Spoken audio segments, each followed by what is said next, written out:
Hello, welcome back, guys. So we're looking at the news today about China's economic stimulus package here that seems to be propelling Chinese stocks upwards. And you may remember what happened in the case of the US, where they had the stimulus package and everybody was actually in the green for the day and for the next few months, and then things plummeted. But that's not exactly the same thing. This package is not the same thing as what the US did some time ago, when it actually destroyed their economy and caused hyperinflation pretty much. Now, I'm going to explain the difference in this video, but I just wanted to start off by saying a very well-known quote, actually mentioning a very well-known quote from John Maynard Keynes, one of the most influential economists in the world, really. He once said that amidst the recession, governments should be actually paying employees to dig holes and then pay them to refill those holes. And while, of course, this is an exaggeration, the point he wanted to make is that in order to spur economic growth, you need to be allowing people to be productive and paying them to be productive. Now, of course, digging holes and refilling them is not productive, but the point that he wanted to make is the fact that people need to be working in order to be making money and then pretty much spending this money in the economy as well. This is a cycle. And so you are looking at what the US did some time ago, for instance, when they actually gave money for free to people. And when you give money away for free, you are not really creating something. It's basically thin air. And the only effect that this money has is corroding the current supply of money, because now you have more of it and you haven't produced anything to actually sustain this kind of growth in terms of the, the supply that you have just created, the supply of money, that is. And there's a big difference here with what China has been doing. And China actually adds a fresh 1 trillion one stimulus, which again could sound like what Biden did. But this is completely different, because this is focused on infrastructure spending, as you'll see here. And while analysts think that this is not enough, it's definitely something towards, it's actually a goal towards the right direction here. And they have a 19-point policy package here, which includes another 300 billion one that's going to be invested in infrastructure projects, as you see here. And this kind of money, this kind of extra printing is, generally speaking, not inflationary, at least if it's used right. Because again, it is used with productivity in mind. It's not just money given away for free. And you can kind of see this here, which is pretty much a very nice article talking about infrastructure and inflation. And you will see here that a well-structured infrastructure bill would boost the supply side of the economy, reducing inflationary pressures, of course, as improving roads, bridges, ports would make it less costly for businesses to operate, allowing them to increase their output per hour and putting downward pressure on consumer prices.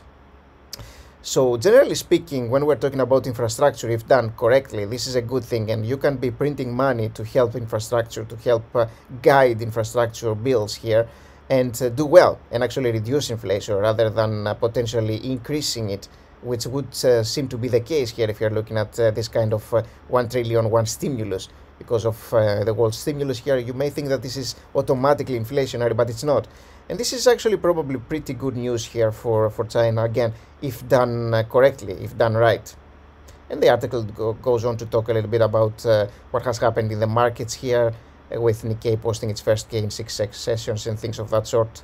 And it's talking about OPEC again, which seems to be open to cutting oil production, which is another bad thing about for the economy here, because there seems that there may be less supply of oil here, leading to higher energy prices again.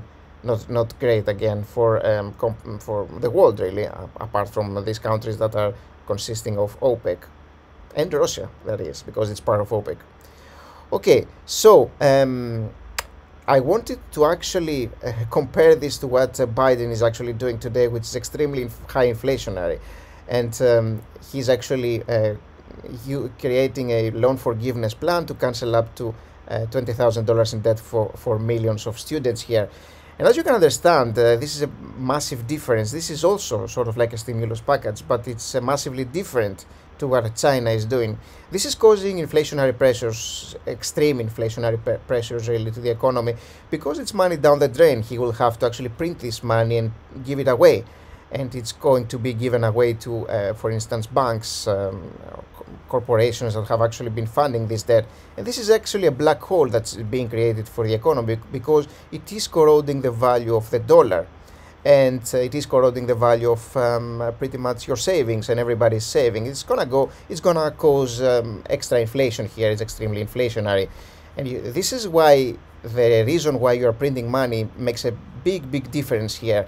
And this is actually devastating for an economy, especially at this current situation where inflationary pressures are already high.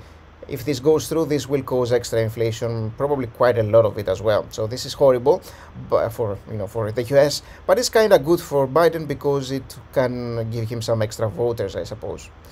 But again, overall, it's gonna cause detrimental effects to the economy. There's no doubt about this one.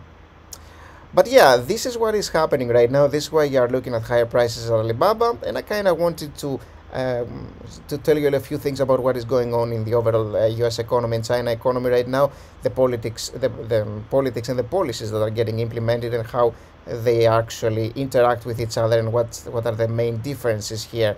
And you can kind of see that this kind of action that China is taking right now probably points to making the economy better and not worse, while Biden's politics are and will be making inflation worse. That's for sure, and it's obvious. I mean, they do know about it, and that's what they plan to be doing.